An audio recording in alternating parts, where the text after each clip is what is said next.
தமிழக வெற்றிக் கழகத்தின் இரண்டாவது மாநில மாநாட்டிற்கான இறுதிக்கட்ட பணிகள் முழுவீச்சில் நடைபெற்று வருகின்றன. இது தொடர்பாக மாநாட்டு திடலிலிருந்து நமது செய்தியாளர் ஸ்டாலின் அளிக்கும் தகவல்களை பார்க்கலாம். தமிழக வெற்றிக் கழகத்தின் இரண்டாவது மாநில மாநாட்டுக்கான இறுதிக்கட்ட பணிகள் முழுவீச்சில் தற்போது நடைபெற்று வருகின்றன. இந்த காட்சியில பார்க்கலாம். இந்த மாநாட்டுக்கு தேவையான அனைத்து ஏற்பாடுகளும் தற்போது தயார் செய்வதற்கான அந்த இறுதிக்கட்ட பணிகளை தான் தமிழக வெற்றிக் கழக நிர்வாகிகள் மேற்கொண்டு வராங்க. பல்வேறு மிக முக்கியமான ஏற்பாடுகள் இந்த மாநாட்டுக்காக மிக சிறப்பாக செய்யப்பட்டு வருவதாக நிர்வாகிகள் தரப்புல தெரிவிக்கப்பட்டிருக்கு. ஏன்னா கடந்த முதல் மாநாட்டை பொறுத்த வரைக்கும் பல்வேறு விதமான தவறுகள், குறிப்பாக இந்த குடிநீர் வசதி, அதே போல போக்குவரத்து நெரிசல் உள்ளிட்ட பல்வேறு பிரச்சனைகளை முதல் மாநாட்டில் சந்திச்சோம். சோ இந்த முறை அதுக்கான ஏற்பாடுகள் மிக முக்கியமாக செய்யப்படணும் அப்படின்றது தமிழக வெற்றி கழக தலைவருடைய உத்தரவா இருப்பதாக சொல்லப்படுது.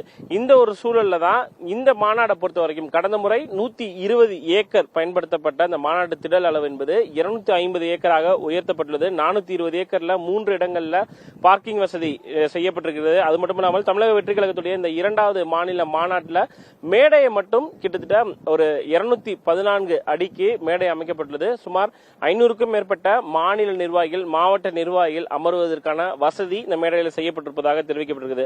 அது மட்டுமல்லாமல் ஒரு 350 மீட்டர் நீளத்திற்கு ரேம்ப் அமைச்சிருக்காங்க. விஜய் நடந்து வரும்பொழுது இரண்டு புறமும் தொண்டர்கள் இருக்கும் வகையில் இந்த ரேம்ப் வசதி தற்போது மேற்கொள்ளப்பட்டுள்ளது. இது மட்டுமல்லாமல் பல்வேறு போக்குவரத்து மாற்றங்களையும் மாற்றுப்பாதைகளையும் மதுரை மாவட்ட போக்குவரத்து காவல்துறை அறிவிச்சிருக்காங்க. ஏன்னா பொதுமக்களுக்கு எந்த விதமான இடையூறும் இந்த மாநாட்டினால ஏற்படக்கூடாது என்ற அடிப்படையில் இந்த மதுரை தூத்துக்குடி நெடுஞ்சாலை முழுமையாகவே குறிப்பாக இந்த கரியாப்பட்டி முதல் வளையங்குளம் டோல்கேட் வரைக்கும் க்ளோஸ் பண்றதற்கான வாய்ப்புகள் உள்ளதா சொல்லப்படுது. ஏன்னா பொதுமக்கள் மாற்றுப்பாதையில் செல்லும் வகையில் பல்வேறு திட்டமிடல் செஞ்சிருக்காங்க. அது மட்டும் இல்லாமல் தொண்டர்கள் வரக்கூடிய வாகனங்களை பொறுத்த வரைக்கும் அவங்களுக்கு மட்டும்தான் அனுமதி. அவங்களுமே குறிப்பாக பல்வேறு மாற்றுப்பாதைகள் அறிவிக்கப்பட்டு அந்த மாற்றுப்பாதைகளை மட்டும்தான் ஒவ்வொரு மாவட்டங்கள், அதாவது மதுரையில் இருக்கக்கூடிய அண்டை மாவட்டங்கள் ஆகட்டும், அதே போல சென்னையில இருந்து வரவங்க, கோவை மாவட்டம், மேற்கு மாவட்டங்கள்ல இருந்து வரக்கூடிய தொண்டர்கள் மதுரைக்குள்ள வரும்பொழுது அவங்களுக்கு எந்த விதமான பிரச்சனைகளும் ஏற்படக்கூடாது, பொதுமக்களுக்கு ஏற்படக்கூடாது என்ற அடிப்படையில் அவங்களுக்கும் மாற்றுப்பாதைகள் அறிவிக்கப்பட்டிருக்கு.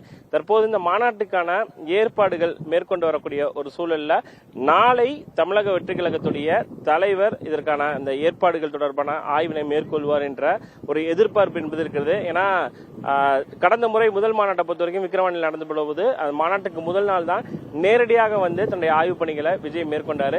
நாளை மாலைக்கு மேல் நேரடியாக தமிழக வெற்றி கழகத்துடைய தலைவர் விஜய் நேரில் இந்த மாநாட்டுக்கான ஏற்பாடுகள், இறுதிக்கட்ட ஏற்பாடுகளை ஆய்வு செய்வதற்கான வாய்ப்புகள் உள்ளதாக சொல்லப்படுகிறது. தற்போது தமிழக வெற்றி கழகத்துடைய மாநில நிர்வாகிகள் இந்த மாநாட்டுடைய முழுமையான அந்த பணிகளை தற்போது ஆய்வு செஞ்சுட்டு வராங்க. புதிய தலைமுறைக்காக ஒளிப்பதிவாளர் குணாவுடன் ஸ்டாலின்.